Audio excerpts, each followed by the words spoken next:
E se a gente pudesse literalmente rebobinar o relógio biológico de uma célula? Pensa só, poder estudar o cérebro de um paciente com Alzheimer sem precisar de nenhuma biópsia invasiva. Por décadas, esse foi um dos maiores quebra-cabeças da medicina.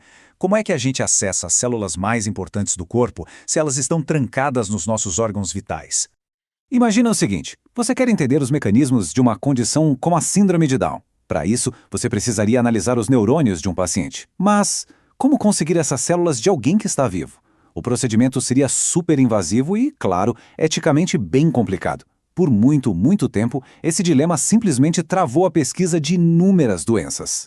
Mas e se existisse um jeito de contornar tudo isso? Uma forma de pegar uma célula super simples e fácil de conseguir, tipo uma da pele, e transformá-la em qualquer outra célula do corpo, um neurônio, uma célula do coração, o que fosse preciso. Essa ideia, que parecia pura ficção científica, não só era possível, como estava prestes a começar uma verdadeira revolução na medicina.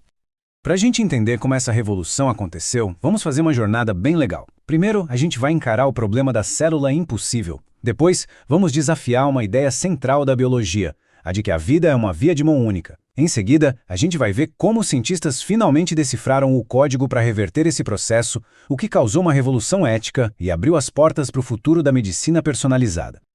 A primeira barreira gigante para os pesquisadores era o acesso. Estudar doenças do coração, neurológicas ou do fígado exigia células desses órgãos. Mas como conseguir essas amostras sem procedimentos arriscados? A resposta, no fim das contas, estava escondida num tipo de célula com um potencial que era quase mágico.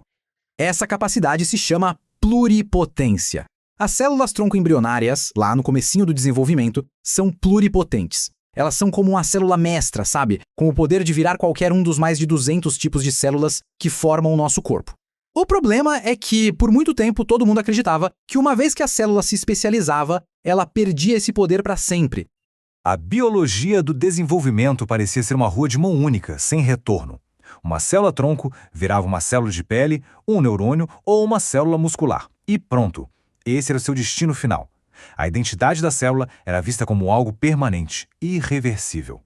Para a gente entender isso, dá para imaginar o DNA como um manual de instruções gigantesco. Todas as células do corpo têm o manual completo, mas cada tipo de célula só lê os capítulos que importam para sua função. Um neurônio lê o capítulo sobre impulsos elétricos, enquanto uma célula do fígado foca no capítulo de desintoxicação. Os outros capítulos não somem, eles só ficam silenciados. O biólogo Conrad Weddington criou uma metáfora visual genial para isso: a paisagem da diferenciação. Pensa numa célula pluripotente como se fosse uma bolinha no topo de uma colina, com total liberdade para rolar para qualquer um dos vales lá embaixo. Conforme ela rola, guiada por sinais químicos, ela entra num galho específico e se torna uma célula especializada. Acreditava-se que, uma vez no fundo do vale, não tinha como ela voltar para o topo. Mas a ciência é assim, né? Ela é movida por desafios ao que a gente acha que é verdade absoluta. E se fosse possível empurrar essa bolinha de volta para o topo da colina? A busca por essa resposta começou a ganhar força com experimentos que pareciam desafiar a própria natureza.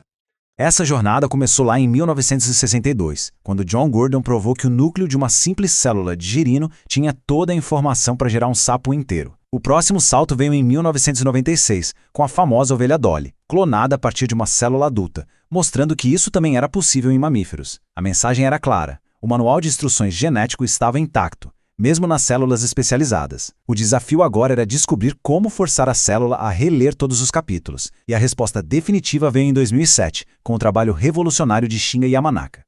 A equipe do Yamanaka descobriu uma receita que parecia até simples demais: a introdução de apenas 4 proteínas, que funcionam como interruptores mestres de genes, era suficiente para reprogramar uma célula adulta por completo.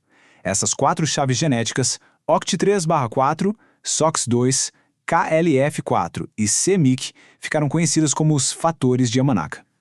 O que esses fatores fazem, de forma brilhante, é forçar a célula a reler os capítulos iniciais do seu manual de DNA, justamente aqueles sobre pluripotência. Naquela metáfora do Waddington, eles dão a energia necessária para empurrar a bolinha do fundo do vale de volta para o topo da colina. A célula especializada, tipo uma célula de pele, voltava a ser uma célula-tronco pluripotente. Foi assim que nasceram as células-tronco de pluripotência induzida, ou iPSCs.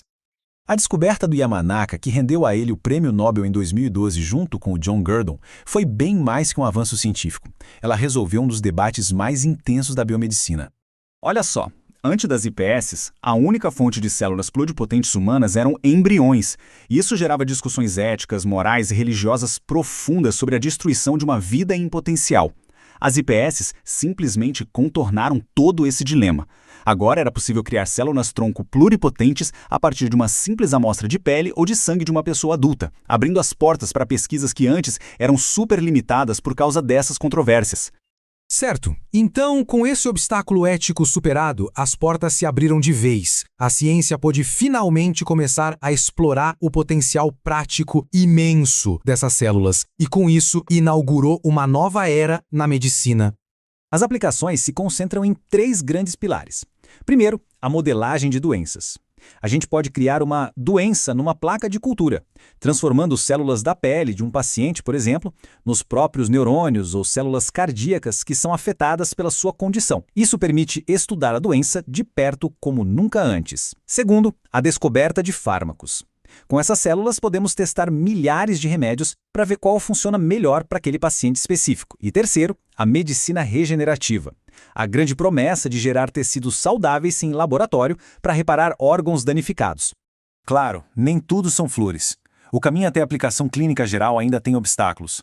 O processo de reprogramação ainda é pouco eficiente e bem caro. Existe o risco de que as células formem tumores, principalmente por causa do uso do gene c-Myc. E além disso, padronizar os protocolos entre laboratórios diferentes ainda é um desafio técnico que precisa ser superado para garantir segurança e que os resultados sejam confiáveis. A tecnologia das iSPCs nos deu o poder de rebobinar o relógio biológico, transformando o que era um ponto final em um novo começo. Ao reescrever a identidade de uma célula, a gente não está só entendendo doenças, a gente está aprendendo a controlar a própria biologia no nível mais fundamental. A pergunta que fica não é se isso vai mudar a medicina, mas o quão rápido e profundamente essa revolução vai redefinir o que a gente entende por ser saudável e talvez até o que significa envelhecer.